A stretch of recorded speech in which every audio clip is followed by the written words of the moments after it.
there's something very interesting about the future in technology at the moment, where the future exists very much on the horizon, but we don't really want to articulate.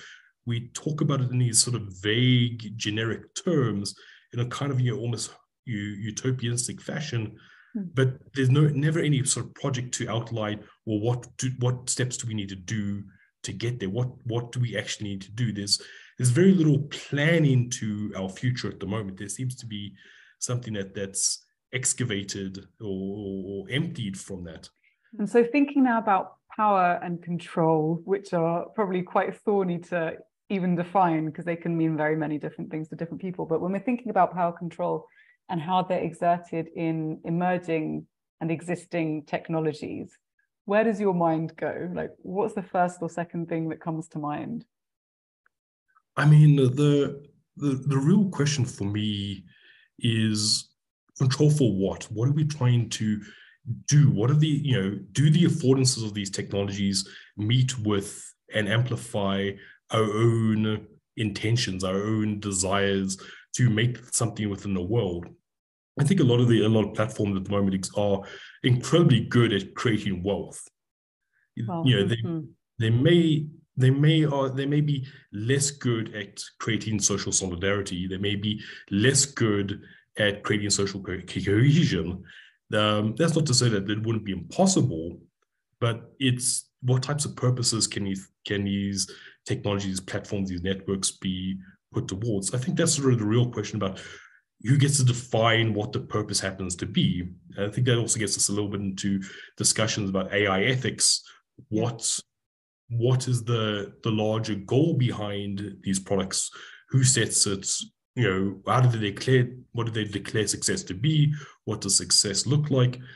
Is this something that everyone is allowed to participate in? Is it a participatory moment, or is it sort of just excluded that only certain kinds of people in certain kinds of places set the boundaries and conditions, and so on and so forth?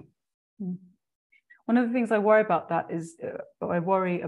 in relation to that is that it's in order for people to participate, they need to have a certain level of access and literacy on how to use the platforms. And I think this question of literacy as well has come up quite a lot recently when people talk about prompts for AI, or the ability of folks that I know, even within the machine learning space and the tech space, that kind of is limited, the sense that one of my friends who works in AI said, if I was asked to tell you how one of these platforms works and design it from the ground up, I couldn't.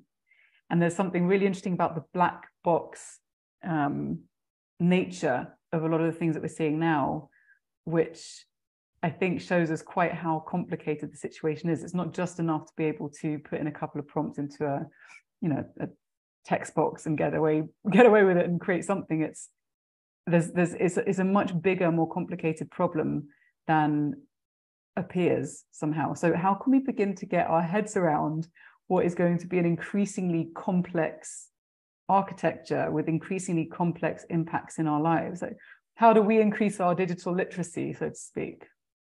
I mean, I quite like the way that you framed that around, it's enormous, it's complex, but it's also ours, right? And I like that stress that you have, because you are framing it as a collective problem, right? It's not something for that one person must be able to have a high degree of literacy and they get to make the decision as the expert, but rather it goes back to their long-standing democratic concerns about what does the demos do? What do we collectively, it's too much to ask everyone to have a high degree of digital literacy. That's, I think, an unreasonable expectation. I think it's important that, some people have a degree of high technical capability and be able to explain these things, and they help us shape our decisions around uses and purposes and regulation and so on and so forth. So when I'm not always sort of swayed too much by digital literacy proponents, I think there's merit to it.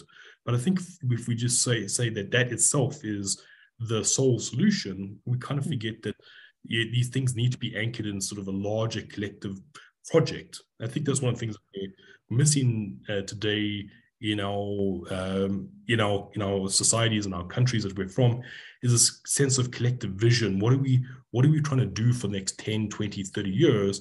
And if we don't have that type of project in mind, we don't really have the regulations to try constrain, enable the technologies around us, whether they be AI, or whether they be drones, or whether they be automated vehicles, so on and so forth. There's something very interesting about the future in technology at the moment, where the future exists very much on the horizon, but we don't really want to articulate. We talk about it in these sort of vague, generic terms in a kind of almost utopianistic fashion, but there's never any sort of project to outline, or what steps do we need to do to get there? What do we actually need to do? There's very little planning to our future at the moment. There seems to be something that's excavated or emptied from that. I think that has something to do with like our more constrained political vision at the moment. I think that also gets back to polarization and how platforms both drive, enable, or venues for polarization. But I think there's something about our vision at the moment for technology. I don't think we have as good a vision for it as perhaps we need to have to set it to purposes that are much more desirable for the vast majority of people.